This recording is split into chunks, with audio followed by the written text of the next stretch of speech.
Olá pessoal, estamos aqui gravando uma entrevista com o Thomas. O Thomas é um jovem, uma criança de 9 anos de idade e ele gosta de estudar a palavra, ele gosta muito de pregar. Muitas pessoas aqui na região o conhecem e quando ele abre a boca para falar de Deus, muitos param para ouvir.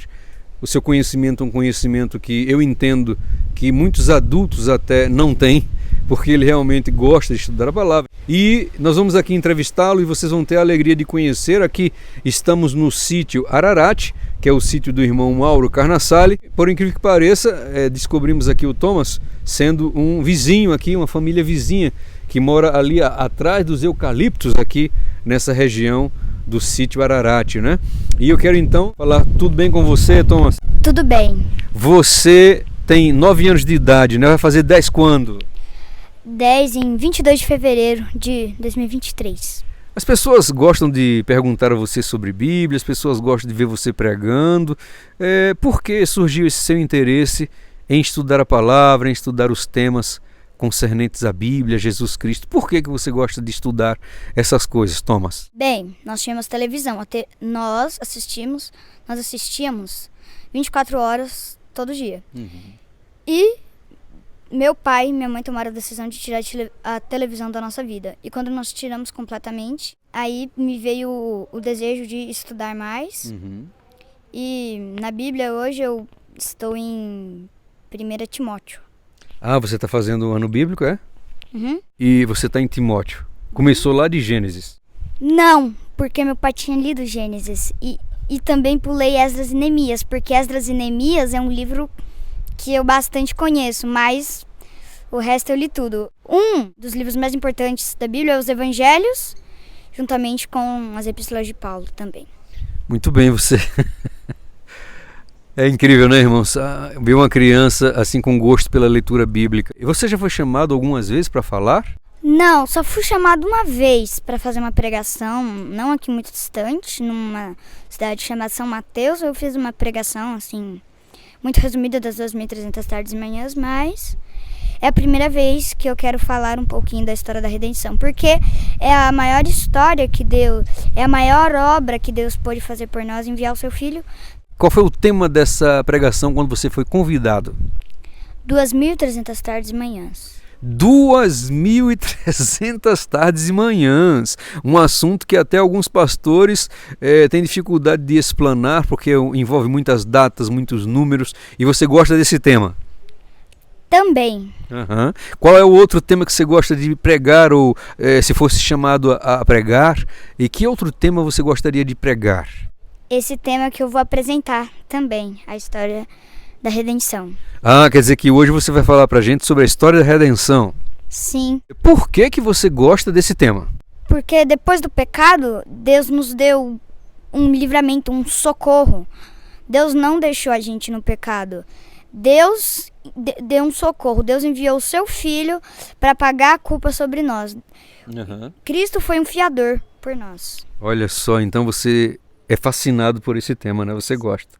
Louvado seja Deus por isso. Daqui a pouco você vai poder escutar um pouco o Thomas pregando pra gente aqui, em primeira mão. Mas você tem algum sonho, assim, quando você crescer, você quer ser alguma coisa, você pensa em fazer o que quando você for um homem?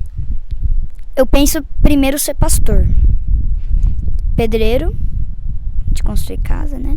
E agricultor. Olha só, quando eu era criança eu queria ser pedreiro também, eu queria construir casas. E hoje eu sou pastor. Tá vendo aí como a gente tá parecido, os nossos objetivos? Mas hoje eu não aprendi nada de ser pedreiro, né? Por que você queria ser pastor? A gente entende, né? É salvar almas. Mas e por que pedreiro? E por que agricultor? No céu, se a gente ler Isaías 65, no céu nós construiremos nossas casas e seremos plantadores. O pedreiro constrói a casa e isso me ensina uma lição. Quando você levanta uma casa, você precisa saber onde você vai construir. E se você não lançar o alicerce certo, vai acontecer consequências. E isso me ensina uma grande lição. É a mesma coisa. Quando a gente vai construir nossa vida em Cristo, nós não precisamos fazer ela bagunçada. Nós precisamos construir certo, lançar o alicerce. Por que também ser agricultor? A agricultura também será parte do céu. E a agricultura nos ensina interessante. Quando a gente planta o nosso alimento, a gente tem que lembrar que Cristo morreu por nós. E quando ele nasce, depois que ele cresce e é feito para comer, nós temos que lembrar que Cristo ressuscitou. Muito bem. E você quer ser um pastor para salvar pessoas do pecado e levá-las para o céu, é isso mesmo? Sim. Pastor Robson, eu posso falar uma coisa? Eu tenho uma dúvida. Claro. Se eu fosse, vamos supor que agora eu quero ser pastor, e porque eu também quero. O que seria certo para mim se eu fosse pastor? Estudar teologia? Ou não? Sim, seria muito bom você começar estudando teologia e Deus vai te conduzindo, né? Vai te orientando. Você pode ser um pastor capelão que cuida de escolas, você pode ser um pastor de igreja, você pode ser um pastor missionário, de viajar para outros países, você pode ser um pastor trabalhando na obra de assistência social da igreja, sendo um líder nessa área. Deus ele te usa de muitas maneiras, mas começar estudando teologia é um bom passo. Agora, nós vamos ouvir agora de você, Thomas, se o céu para você é real e se você acha que Jesus está perto ou distante, muito distante ainda de voltar, na sua opinião. Na minha opinião, eu tenho 9 anos, então as pessoas dizem que os 6 mil anos acabam em 2027. Então, eu tenho convicção, pelo que a Sarah White diz, que acabou os 6 mil anos e Cristo então voltou à Terra, de que com 13 anos eu vou voltar para o céu, porque Jesus não pode mais demorar 20 anos, nem mais 50 anos, porque as coisas estão acontecendo muito rápido. Muito bem, então você crê que a volta de Jesus está bem próxima, Tomás. Sim. Muito bem. Você hoje vai falar para a gente um pouco, eu vou te dar agora 5 minutos para você falar sobre a redenção do homem. Então, Tomás, pode começar o que você quer falar, a mensagem que você quer dar aí para aqueles que estão assistindo a gente. Que mensagem você gostaria de dar? Eu vou falar um pouquinho sobre a história da redenção. Depois que Adão e Eva comeram o fruto, eles sentiram a vergonha do pecado. E todo o céu ficou triste por ter isso acontecido. E o homem parecia estar sem solução. E Jesus, na sua eterna compaixão pelo homem, a qual nenhuma pena e nem língua pode falar e descrever, ele decidiu com o Pai que ele iria vir à nossa terra para nos salvar. E para isso eles deram as mãos em um solene acordo. Como alguns têm dúvida, Cristo não veio antes da queda de Adão. Cristo veio 4 mil anos depois. Então, Deus, para dar uma esperança para o homem, deu um tipo dele. As pessoas matavam o cordeiro, simbolizando a morte de Cristo, para tirar os seus pecados. Passados esses 4 mil anos, que seriam a história do Antigo Testamento na Bíblia, Jesus veio à Terra. E nesse período, o rei que estava governando Roma era César Augusto. E ele nasceu durante esse tempo, Cristo. E ele nasceu e cresceu, e com 30 anos ele foi se batizar. No seu batismo, uma pomba, em forma de pomba, o Espírito Santo desceu sobre ele. E ele começou seu ministério. Seu ministério durou 3 anos e meio. Depois desses 3 anos e meio, Cristo, ele devia ser morto e crucificado, sofrer tortura. E ele foi a Jerusalém, fez a Páscoa, ficou no Getsemane depois da Páscoa. Depois foi preso. Depois Anás e Caifás o acusaram. Foi chicoteado. E uma coisa bastante interessante, na lei romana, o prisioneiro não podia ser julgado à noite. Mas os judeus, esquecendo disso, fizeram o julgamento de Cristo à noite. Mas Cristo já estava condenado, mas agora precisaria de uma condenação no dia. E Pilatos, o governador da Judeia, naquela época, ele não foi firme. Ele decidiu matar o inocente para conseguir ficar na sua posição de governador. E ele virou um joguete nas mãos do povo, pois ele falou, ele mesmo tinha visto no semblante de Cristo, ele não tinha visto a expressão de um criminoso. Ele falou, não acho crime algum. Mas quando ele lavou as mãos, ele entregou Cristo ao povo para ser crucificado. E ele mandou que açoitassem Cristo por não ter força moral. E isso também porque ele não obedeceu sua esposa, que recebeu um sonho de Deus. Cristo, então, foi levado a Herodes, Foi mesmo Herodes que matou João Batista. Ele poderia ter curado ali os doentes que ali estavam, mas ele não teria mais para Herodes nenhuma esperança. Herodes tinha matado o servo de Deus, então para ele não teria mais nenhuma chance. Aquele coração duro. Depois Jesus passou de novo para Pilatos e foi entregado para ser crucificado. E a cruz de Cristo, tão pesada, ele não aguentou. Resumindo, Cristo foi levado para ser crucificado ao meio-dia, às 3 da tarde. Uma escuridão envolveu a terra.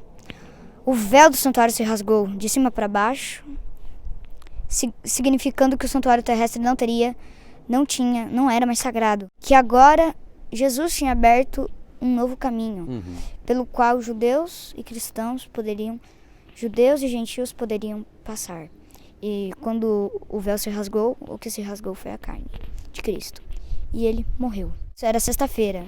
Então ele foi depositado no túmulo de José, passou o sábado, e no domingo, na meia-noite, a hora mais escura, antes do alvorecer, ele se levantou e Maria estava procurando ele no túmulo. E Maria queria ungir o Senhor, mas a pessoa na frente dela, ela não sabia que era Cristo. E Jesus falou para Maria Madalena, não me detenhas, ainda não subi ao Pai. E subiu ao Pai, foi glorificado, depois voltou à terra, ficou mais 40 dias com os discípulos, depois partiu ao céu.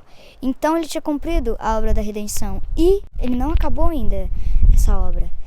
Ele está intercedendo por cada um de nós, agora neste momento, para que o Pai nos aceite como filhos seus, mas vai chegar um tempo que isso vai acabar.